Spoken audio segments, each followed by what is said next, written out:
Moiz bhai, what would you like to say about the three practice sessions?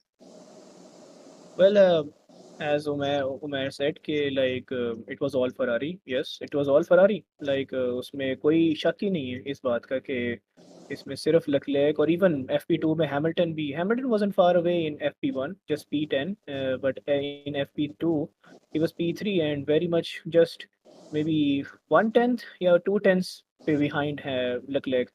तो उसमें ये था कि उसमें फरारी में जो अपनी पुरानी विंग लगा के उसमें सबसे बड़ी चीज़ ये कि एक इनोवेटिव स्ट्रैटेजी थी, थोड़ी-सी बोल्ड मूव थी कि पुराने स्पेक की विंग लगा के क्या वो ज़्यादा परफ़ॉर्म करेगी and yes it was actually correct, वो ज़्यादा परफ़ॉर्म क्योंकि करती वो है। मैक्सिमम डाउनफोर्स के लिए जा रहे थे एंड हाँ, इट हैपेंड। हाँ, वो इजीली हाँ, उनको पता था हमने डेवलप किया हुआ ऑलरेडी वो विंग, तो I think it's the best choice.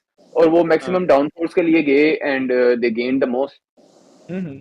और वही बात है कि उसमें सबसे बड़ी चीज़ थी कि सैंड बैगिंग तो नहीं मैं कहता मैक्लारेन को, they were actually I think cement bagging a lot. They had so much pace hidden. I don't know how they got that much pace out of the car in the qualification session. I know quali trim में गाड़ियाँ हमेशा ही बहुत तेज होती हैं. They have the higher package in terms या of exactly. performance.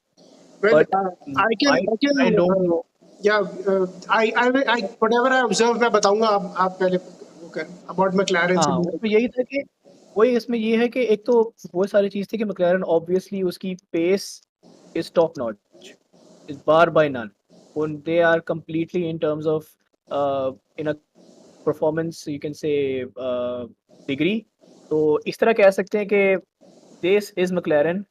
Sometimes here is Ferrari, sometimes here is Ferrari. Mercedes is in the middle, and Red Bull is like this. It comes off, comes down. लेकिन McLaren is a constant. They have superior grip in every corner. They have superior pace. Not top speed. Top speed अभी तक Ferrari सबसे fastest है in terms of all over the track.